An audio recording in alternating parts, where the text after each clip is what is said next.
Assalamualaikum warahmatullahi wabarakatuh. Bismillah, alhamdulillah, wa ala alihi wa sahbihi wa mawalah, wa la hawla wa la quwwata illa billah. Amma ba'd, yang saya hormati para pemirsa, para penonton YouTuber, mudah-mudahan kita masih diberikan iman, sehat walafiat sehingga bisa terus istiqomah ibadah, zikir kepada Allah hingga akhir nanti. Para penonton pemirsa sekalian, pada pembahasan kali ini kita akan mendengarkan pemaparan penjelasan keilmuan yang akan disampaikan oleh beliau Gus Bahaudin Nur Salim tentang kebenaran Islam yang memang sejatinya absolut, yang amat sangat gampang diterima oleh bukan hanya kalangan orang-orang Islam itu sendiri, bahkan golongan non-Islam ataupun ateis sekalipun, maka mereka gampang menerima kebenaran Islam itu sendiri. Kenapa? Karena sejatinya Islam adalah rahmatan lil alamin. Islam adalah yang memang dibawa oleh baginda Rasulullah SAW, yang memang diberikan oleh Sang Khalik, yaitu Allah Azza wa Jalla. Mari kita dengarkan penjelasan dari beliau Gus Bahaudin Nur Salim.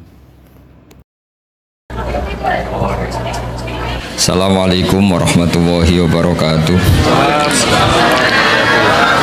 Bismillahirrahmanirrahim.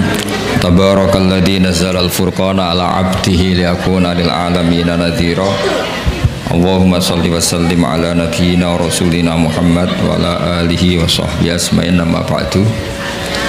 Yang sangat kita hormati Ketua PCI NU Cabang Arab Saudi Bapak Imron Masudi, Bapak Ekdin Konjen, Bapak Syafaat Khofur, semua teman-teman NU, fatayat muslimat yang saya hormati. Ini acara ngaji apa? Saya tidak tahu ini. Ini penguatan tauhid apa penguatan nasib? Enak ngaji mana ini? Tauhid apa nasib? Nasib. Kalau nasib itu kita semiskin-miskinnya paling nggak lama kok. Setelah mati selesai. Yang jelas jangan miskin setelah mati, itu bahaya itu nanti. Karena biasanya ngajinya ulama-ulama Indonesia itu merilek.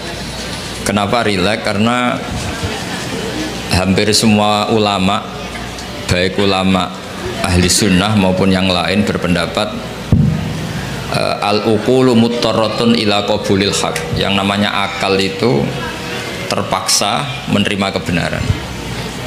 Sehingga dalam tradisi aswaja, saya ulang lagi, saya nyebut aswaja bukan ahli sunnah karena selalu ada pergeseran dalam percaturan nama ini. Dulu yang namanya ahlu sunnah itu ya ahlu sunnah, sekarang kalau kontra Syiah pasti namanya apa? Sunni sekarang. Meskipun di internal Sunni ada yang percaya wasilah, ada yang mengharamkan wasilah. Tapi saya tidak mau mendiskusikan itu. Saya mau cerita bapak-bapak, ibu-ibu, mbak-mbak yang saya cintai, yang saya hormati. Kebenaran itu sesuatu yang absolut. Karena absolut, maka akal ini pasti menerima.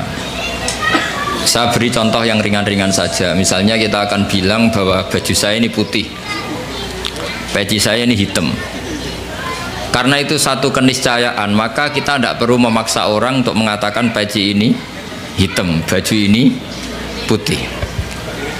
Begitu juga keniscayaan kalau Tuhan itu harus zat yang qadim. Ya ini rileks saja. Kenapa kita katakan qadim? Karena kita punya rumus alam raya ini diciptakan. Di mana-mana pencipta pasti wujudnya sebelum yang diciptakan. Sehingga kita dengan santai menerangkan ke anak-anak Allah itu qadim, qidam. Karena yang diciptakan ini sesuatu yang nyata, seperti langit bumi ini nyata. Nyata itu ya nyata, nyata itu real. Maka penciptanya harus super nyata, yaitu dalam tradisi tauhid kita disebut wajibil wujud, zat sing pasti eksistensinya wujud. Sehingga kita mulai kecil diajarin alam raya ini diciptakan oleh zat yang wajibil wujud. Sehingga mulai kecil kita dilatih Pak Konjen tuh ngapalkan sifat berapa 20 Pak Imran ya, yaitu wujud, qidam, baqa, mukhalafatul lil hawadis. Jadi sebelum negara itu anti sama faham komunis, faham ateis, saya ulang lagi ya, sebelum negara membakukan keantiannya menolak paham ateisme, paham komunisme, itu akalnya orang Indonesia itu sudah menolak paham ateisme. Kenapa menolak? Karena di musola-musola, ini Pak Imron juga anaknya Kiai, saya tahu keluarga beliau karena orang Madiun. Saya itu mbah saya itu juga ada yang orang Sewulan, Sewulan pondok tertua di mana itu Madiun, itu masih saya ini keluarga Mbah Sambu Lasem. Saya ulang lagi ya. Jadi sebelum negara itu anti faham ateisme, ateisme itu satu faham orang itu anti Tuhan, bahwa alam raya ini tanpa butuh Tuhan. Sebelum negara punya ketetapan MPR menolak ateisme, komunisme, itu akal kita sudah dilatih menolak. Kenapa dilatih menolak? Karena akal kita tidak bisa menerima. Misalnya hadhil maujudat, terus kamu bilang khalaqahal adam, bahwa langit bumi yang wujud ini diciptakan oleh sesuatu yang tidak wujud. Itu akal sehat mana yang bisa menerima konsep itu? Segoblok-gobloknya kita, meskipun kedonyan golek real itu nggak akan terima satu pikiran bahwa alam ini diciptakan oleh ketiadaan. Karena al-adamu la yakhluqu syai'an, yang namanya ketiadaan pasti tidak bisa menciptakan. Yang bisa menciptakan siapa? Ya pasti sesuatu yang wujud. Maka pertama sebelum kita tahu sifatnya Allah yang banyak, yang harus diketahui apa? Sifat wujud. Karena sesuatu yang wujud yaitu alam raya pasti disebabkan oleh yang wujud. Sementara faham ateis mengatakan alam ini dimulai dari ketiadaan. Setelah tiada tahu-tahu ada. Orang dilatih bilang tahu-tahu. Jadi kira-kira kalau ada apa kotoran ayam ini dari mana? Ya tahu-tahu ada. Ada air ya tahu-tahu ada. Kenapa ada jajan? Ya tahu-tahu ada. Itu kan dijak goblok bareng. Maka agama ini tidak boleh jadi penggoblokan, itu tidak boleh. Agama ini liqaumi yaqilun, liqaumi yatafakkarun, bagi yang mau berpikir, bagi yang punya akal. Nah, dengan tradisi penguatan akidah seperti itu, andaikan negara itu tidak membantu kita anti komunisme, itu akal kita sudah menolak. Akal kita sudah menolak. Tapi alhamdulillah akal sudah menolak, negara juga menolak, sehingga bangsa Indonesia insya Allah jadi bangsa yang mubarakah, bangsa yang diberkahi. Karena sering ada keselarasan antara keputusan Islam dan keputusan negara. Nah, tapi teori saya begini Pak Gunjani, saya pernah ke Korea, pernah ke Thailand, pernah ke Malaysia. Kira-kira di era modern, suatu saat negara ini satu dunia lah, bukan negara, satu dunia ini menjadi globalisme, sudah mengglobal. Dan nanti ideologi, akidah atau pemikiran itu pasti bebas, karena dianggap itu hak asasi manusia. Maka saya minta madrasah sini juga yang lain-lain. Nanti pertarungannya adalah pertarungan logika. Karena negara tidak terlalu bisa diharapkan. Tadi misalnya negara Uni Soviet itu kadung komunis misalnya. Negara Cina kadung komunis. Korea Selatan juga begitu. Beberapa negara Eropa kapitalisme. Dan beberapa negara yang lain sudah milih ideologi tertentu. Kalau kita mengandalkan negara, maka pertarungan-pertarungan akal itu tidak pada semestinya. Tapi kalau kita mengandalkan al-barohin wal hujjat, itu adalah logika yang disebut oleh Allah qul falillahil hujjatul baligho. Itu maka Islam itu akan nyaman. Saya beri contoh begini, misalnya kita ngajar di Eropa atau di Amerika, kita bandingkan saja, kamu milih Tuhan yang sebelum ada alam raya ini atau Tuhan yang sudah lahir di bumi. Mesti akal sehat mengatakan milih Tuhan yang ada sebelum langit dan bumi. Karena kalau Tuhan yang lahir di bumi, logikanya sama buminya dulu buminya. Bagaimana dia tahu-tahu jadi Tuhan, lahirnya saja dulu buminya. Jadi kita mensyarahkan bingung. Tuhan lahir di bumi, berarti bumi dituhani oleh Tuhan baru. Itu gak ketemu secara akal. Sehingga Allah itu sering kalau ingin menafikan itu mentidak Tuhankan yang tidak Tuhan ya. Menafikan itu apa? Mentidak Tuhankan yang tidak Tuhan. Itu Allah dengan cara sederhana. Sederhana itu mudah. Jadi dulu yang namanya Jubair bin Mut'im itu adalah mediator kafir Quraisy yang disuruh membebaskan Asra Badrin, tawanan perang-perang apa? Badar. Karena dia orang cerdas, dia jadikan mediator untuk nego sama Rasulullah SAW. Ketika nego, kebetulan dia nginep di sana, maghrib Nabi baca surat Wattur wa kitabim mastur fi raqim mansur wal baitil ma'mur wasaqfil marfu. Sampai satu logika tentang Tuhan, yaitu ayat am khuliqu min ghairi syai'in am humul khaliqun.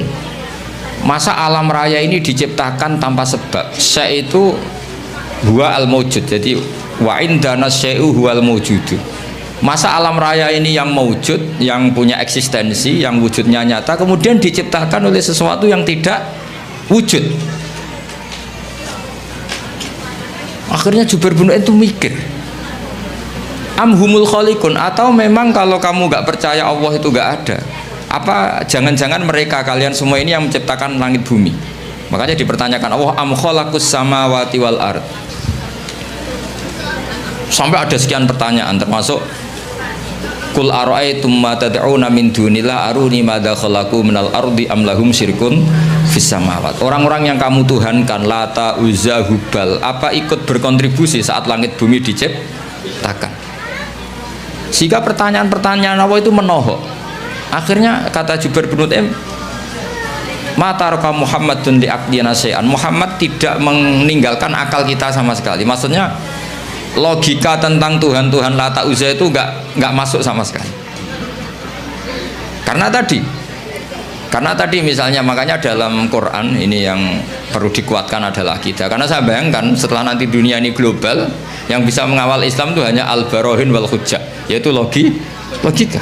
Karena negara pasti punya sistem, misalnya di luar Indonesia atau di luar Timur Tengah, pasti sistemnya kalau nggak ateisme ya kapitalisme. Maka kata Imam Nawawi, Syekh Nawawi, kebanggaan kita, nah beliau orang Banten tapi hidup di Mekah sampai bergelar Sayyidu Ulama'il Hijaz. Itu setiap menafsirkan fa inna hisbawahi humul ghalibun, sama lihat di semua ayat yang di situ diterangkan, pasti logika Islam itu menang. Itu diterangkan kata beliau, bil hujat wal barohin amma bisaulah fala, katanya. Kemenangan Islam itu pasti dengan argumentasi ilmiah. Kalau soal kekuasaan itu tidak mesti. Kita tahu Rasulullah pernah kalah di perang Uhud, dan itu Allah dengan enteng ya, dengan santai ngendikan watilkal ayam nudawiluha bainan nas. Kalau perang itu pertarungan fisik antar manusia, sehingga bisa saja Rasulullah yang hak kadang-kadang kalah, yaitu kayak di perang Uhud. Tapi Rasulullah sebagai pembawa kebenaran, yaitu yang sesuai dengan akal sehat, itu ayatnya ja'al haqqu wa zahaqal batil innal batila kana zahuqa. Jadi misalnya ini, saya beri contoh, Zaid sama Umar misalnya, kata Umar 1 tambah 1 itu 2, kata Zaid 3. Mungkin dalam pertarungan yang bilang 2 itu kalah, mati. Tapi dalam logika 1 tambah 1 2 itu akan menang selamanya lama, karena 1 tambah 1 3 itu sesuatu yang batil atau yang mukhal. Fir'aun bisa jadi Tuhan saat dia kuasa. Musa terdesak karena dia seorang raja. Semua orang Mesir dipaksa menuhankan Fir'aun. Fir'aun bisa menang.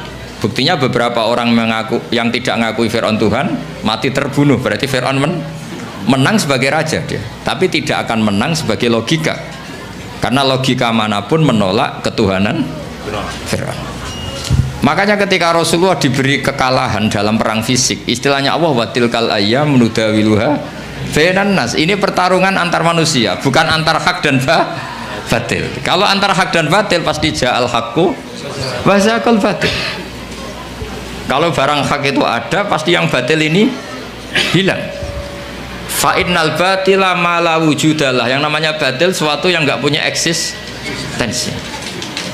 Makanya sebagian Quran mengistilahkan qul ja'al haqqu wa ma yubdi'ul batil wa ma yu'id. Sesuatu yang batil itu bermula saja nggak pernah. Yubdi itu maknanya bermula. Bermula saja tidak pernah, apalagi bereksistensi. Bermula saja tidak pernah. Pernah enggak 1 ditambah 1 jadi 7? Kan enggak kan? Bermula saja enggak, apalagi mempertahankan apa? Eksistensinya. Jadi kira-kira Fir'aun ya tidak pernah Tuhan, Namrud ya tidak pernah Tuhan. Begitu juga yang dipertuhankan selain Allah selamanya enggak pernah sebagai Tuhan. Karena apa? Yang dikatakan Tuhan adalah zat yang paling punya pengaruh pada alam raya ini. Tentu harus bersifat qadim. Nah sementara Fir'aun ada tanggal lahirnya, Tuhan-Tuhan yang lain juga ada tanggal lahirnya, bahkan ada tahunnya 2000 berapa gitu. Nah, itu kalau alam raya umurnya 5000 tahun saja sudah bingung Tuhannya karena dulu alamnya. Sehingga ketika Fir'aun merasa sebagai Tuhan, itu cara mengalahkan Musa itu tidak dengan kekuasaan tapi dengan argumentasi. Yaitu ketika Fir'aun tanya Musa, lalu kalau kamu punya Tuhan yang lain, Tuhan kamu siapa? Kata Musa, yang menuhani langit bumi, Rabbus samawati wal ard. Fir'aun masih bisa ngeles. Kata Fir'aun, saya sering jalan-jalan, yang dituhankan orang itu saya. Makanya kata Fir'aun, ma'alim tulakum min ilahin ghairi. Setahu saya yang dituhankan itu saya. Soal kemungkinan Tuhan Musa ada di langit, terus dia manggil Haman. Haman itu arsitektur handal. Ya Hamanu nili sorhal ali abluhul asbab as-samawati fa'attali'a ila ilahi Musa. Haman bikinkan piramida yang tinggi supaya saya bisa melihat Tuhannya Fir'aun. Tuhannya siapa? Musa. Andai kan adu argumentasi ini nunggu piramida jadi, maka Musa akan kalah. Karena setelah dilihat pun Tuhan tidak akan pernah kelihatan. Maka Musa gak mau, kalau pakai logika itu Musa pasti kalah. Tapi Musa pakai logika sederhana yang Fir'aun itu terperanjat dan menjadikan orang sekeliling Fir'aun menjadi mukmin, yaitu dengan logika Rabbukum wa Rabbu abaikumul awwalin, yang menuhani nenek moyang kamu. Itu kaget Fir'aun. Orang-orang juga langsung jadi mukmin, yang meskipun yaktumu imanah, menyembunyikan apa? Karena logikanya kalau Fir'aun Tuhan berarti buyutnya tanpa Tuhan. Kan zaman buyutnya Tuhannya belum lahir. Berarti ini ada makhlukun yataqaddamu khaliqun, ada makhluk mendahului Tuhan. Sehingga orang-orang terus mikir, oh, Fir'aun geblek tenan, pangeran debah di buyut. Kalau debah di buyut berarti buyutnya tanpa pangeran, karena pangerannya datang terlambat. Ya kan, Fir'aun kan punya bin. Terus sementara dia yang Tuhan, bapaknya enggak Tuhan, mbahnya enggak Tuhan, buyut-buyutnya. Berarti Tuhan, anak cucu tidak Tuhan. Logika itu tidak masuk. Maka kita mulai kecil di musala-musala diajarkan wujud, qidam, baqo. Logikanya gampang saja. Alam raya ini kadung wujud. Kalau kadung wujud, nggak boleh kita punya rumus ini alam yang wujud diciptakan oleh yang tidak wujud. Itu mbok akal paling nggak waras pun. Ini gimana? Suatu yang tidak wujud berperan pada yang wujud. Pasti nggak masuk akal.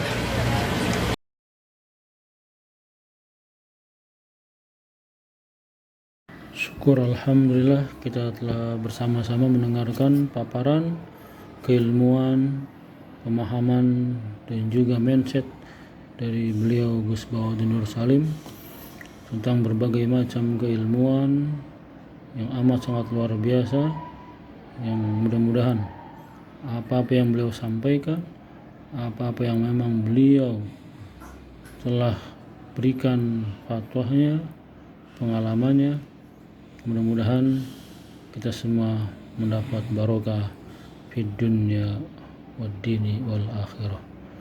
Amin amin amin ya rabbal alamin. Dari saya kurang lebihnya mohon maaf. Apabila ada saran dan juga masukan, kami persilakan. Ihdinas siratal mustaqim. Wassalamualaikum warahmatullahi wabarakatuh.